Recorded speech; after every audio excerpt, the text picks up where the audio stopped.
میرے محترم سامعین کرام،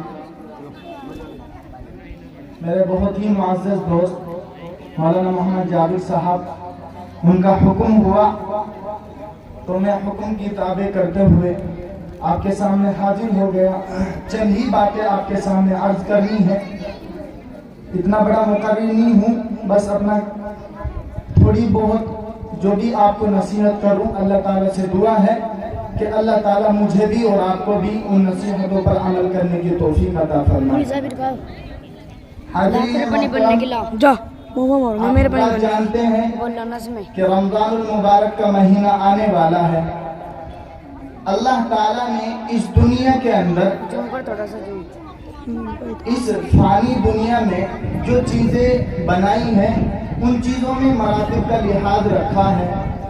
کچھ چیزوں کو مرتبے کے اعتبار سے اوپر بڑھا دیا، کچھ چیزوں کو مرتبے کے اعتبار سے نیچے رکھ دیا۔ جیسے کہ آپ حضرات جانتے ہیں، انسان کے بارے میں ہی لے لیجئے، اللہ تعالیٰ نے انسان کو مخلوقوں میں اشرف المخلوق بنایا۔ قرآن شریف کے اندر آتا ہے لَقَدْ خَلَقْنَا الْإِنسَانَ فِي أَحْسَنِ تَقْوِيمٍ، کہ ہم نے انسان کو سب سے بہترین، سب سے خوبصورت سانچہ جو ہوتا ہے اس میں ڈالا۔ اب اسی طریقے سے آپ ہفتے کے دنوں میں لے لیجئے، ہفتے کے دنوں میں جو دن ہے جمعے کا دن، اس دن کو تمام دنوں پر فضیلت ہے، بہت ساری فضیلتیں جمعے کے دن میں آتی ہیں۔ جیسا کہ آپ جانتے ہیں، جمعے کے دن جو درود شریف پڑھا جاتا ہے، اور دنوں میں اگر درود شریف پڑھا گیا تو اس کا ثواب کم رہتا ہے، لیکن اگر جمعے کے دن میں درود شریف پڑھا تو اللہ تعالیٰ اس کا ثواب 100 گنا اور نہ جانے کتنے گنا بڑھا دیتے ہیں۔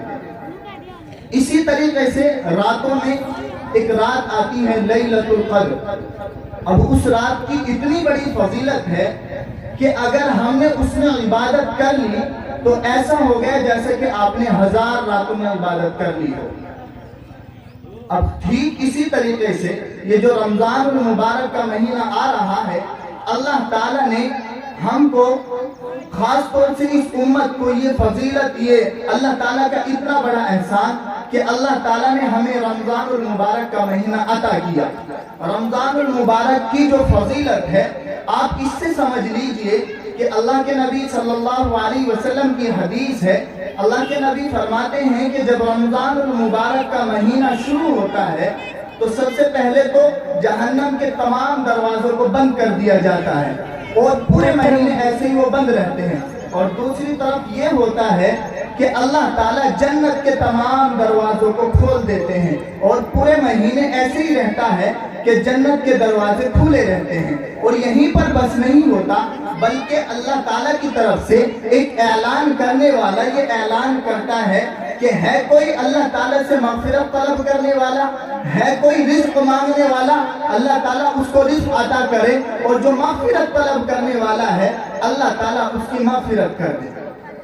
میرے حاضرین محترم، اللہ تعالیٰ نے یہ رمضان مبارک کا مہینہ اس امت کو دے کر اتنا بڑا احسان کیا ہے کہ بہت بڑا احسان کیا۔ بہت سارے لوگ پورے سال نہ جانے کیسے کیسے گناہ میں مبتلا رہتے ہیں، لیکن اللہ تعالیٰ نے یہ مہینہ دے کر یہ اعلان کیا کہ تم اس مہینے میں جب اس مہینے کو پاؤ تم عبادت کرو، تمہاری تھوڑی سی عبادت ایسی ہو جائے گی جیسے کہ تم نے فرض عبادت کر لی ہو۔ اور حدیث شریف کے اندر آتا ہے کہ اگر اس مہینے کے اندر تم نفلی عبادت کرتے ہو تو تمہیں ثواب ملے گا فرض عبادتوں کے اعتبار سے، اور اگر تم فرض عبادت جو تمہارے اوپر جو فرائض عائد کیے گئے ہیں اگر تم اس کی کرتے ہو عبادت، اس عبادت کو اچھی طریقے سے اخلاص نیت کے ساتھ اللہ تعالیٰ کی بارگاہ میں ادا کرتے ہو تو اللہ تعالیٰ اس کا ثواب 70 فرضوں کے برابر عطا فرماتے ہیں۔ میرے بھائی، اور ہمیں کیا چاہیے؟ اتنا بڑا انعام اللہ تعالیٰ نے ہمیں دیا، پورے سال نہ جانے ہم کیسی کیسی مشغولیت میں لگے رہتے ہیں، اور ہمیں توبہ اور استغفار کرنے کا وقت نہیں ملتا۔ ہم اپنے بچوں میں گھرے رہتے ہیں، ہم کاروبار میں گھرے رہتے ہیں، لیکن ہمیں ٹائم نہیں مل پاتا۔ اللہ تعالیٰ نے یہ مہینہ دیا، اور اس مہینے میں خاص طور سے آپ نے دیکھا ہوگا جو فرض عبادت، جو وہ فرائض جو آپ کے اوپر عائد کیے گئے ہیں، جیسے کہ زکوٰۃ ہے، نماز ہے، روزہ ہے، اگر تم اس کو ادا کر لیتے ہو تو اللہ تعالیٰ اس کا ثواب 70 فرضوں کے برابر کر دیتے ہیں۔ اسی وجہ سے آپ نے دیکھا ہوگا کہ بہت سارے لوگ رمضان المبارک کے مہینے میں زکوٰۃ نکالتے ہیں۔ میرے بھائیوں، یہ روزہ رکھنا ایسے ہی نہیں دیا، بلکہ اللہ تعالیٰ نے قرآن شریف کے اندر فرمایا، یا ایھا الذین آمنوا کتب علیکم الصیام کما کتب علی الذین من قبلکم لعلکم تتقون۔ اے ایمان والو، تمہارے اوپر روزوں کو فرض کیا گیا، اور یہ روزے یہ نہیں کہ آپ کو پریشان کیا جا رہا ہے، بلکہ آپ سے پہلی امت کو بھی یہ روزے عطا کیے گئے تھے، لیکن یہ فضیلت جو دی گئی ہے اسی امت کو دی گئی ہے۔ اور بعد میں فرمایا کہ جب تم جا کر کے روزہ رکھو گے، یہ نہیں کہ بس تمہیں پریشان ہونا ہے، یہ اس لیے ہے لعلکم تتقون، تاکہ تم پرہیزگار بن جاؤ۔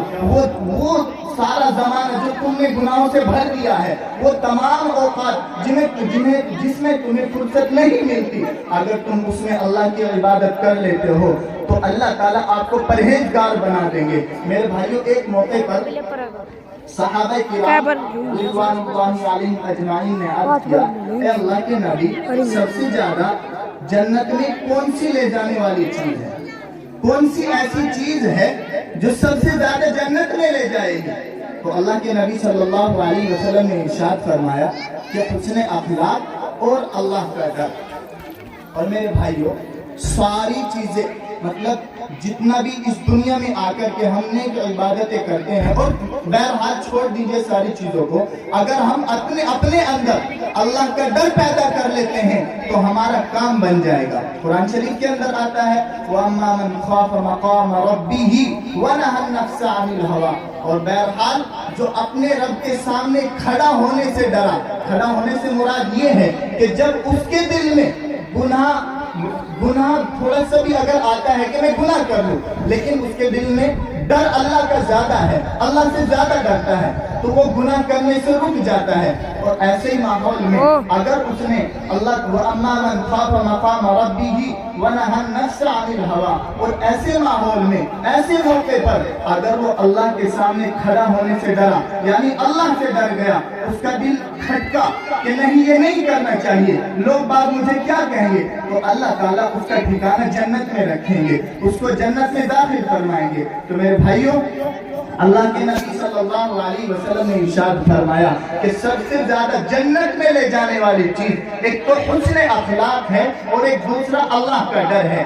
آپ دوسرے سے ملیں، اپنے مسلمان بھائی سے جب آپ ملتے ہیں تو خوش اخلاقی کے ساتھ ملیں، اللہ تعالیٰ اس پر بھی مغفرت کے وعدے رکھتے ہیں۔ اور دوسرا یہ ہونا چاہیے کہ آپ کے دل میں اللہ کا ڈر ہو، یہ نہ ہو کہ لوگ بات دیکھ رہے تو اس وجہ سے ہمیں اس سے اچھی طریقے سے ملنا چاہیے، نہیں، ہمیں ہمیشہ اللہ کا خوف اپنے دل میں رکھنا ہے۔ میرے بھائیوں، آپ نے حدیث سنی ہوگی کہ اللہ تعالیٰ اس کو بھی اپنے عرش کے سائے میں جگہ عطا فرمائیں گے اس دن، جس دن اللہ کے سائے کے علاوہ کوئی سایہ نہ ہوگا۔ اور ان میں سے ایک بندہ یہ بھی ہے کہ جو تنہائی میں بھی اللہ سے ڈرتا ہو۔ ہمارا کیا حال ہے؟ ہمارا حال یہ ہے کہ ہم لوگوں والوں کے سامنے تو یہ اپنے آپ کو بڑا اللہ والا ظاہر کرتے ہیں۔ میرے بھائیوں، وہی حال ہمارا تنہائی میں بھی ہونا چاہیے۔ تنہائی میں جب ہم اللہ کو یاد کریں تو ہماری آنکھوں سے آنسو جاری ہو جانے چاہیے۔ میرے بھائیوں، یہ ہے اللہ کا ڈر۔ جب یہ ڈر ہمارے دل میں پیدا ہوگا تو اللہ تعالیٰ ہمیں جنت میں داخل فرمائیں گے۔ اور یہی ساری کوششیں اس دنیا کے اندر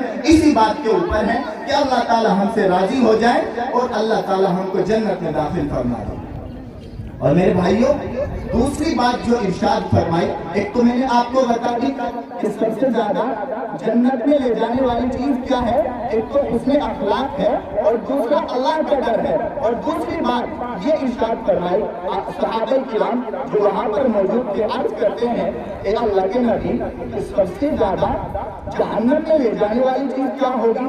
تو اللہ کے نبی صلی اللہ علیہ وسلم نے ارشاد فرمایا، الفم والفرج، ایک تو منہ اور شرم کا، کہ یہ چیزیں ایسی ہیں کہ اگر ہمیں ان کو بگاڑ لیا تو اللہ تعالیٰ ہمارا ٹھکانہ جہنم میں فرمائیں گے۔ اللہ ہماری حفاظت فرمائے۔ میرے بھائیوں، الفم والفرج، اگر ہم اس کی حفاظت کر لیتے ہیں، اپنے منہ کی، اپنی شرمگاہ کی حفاظت کر لیتے ہیں، تو اللہ تعالیٰ ہمارا ٹھکانہ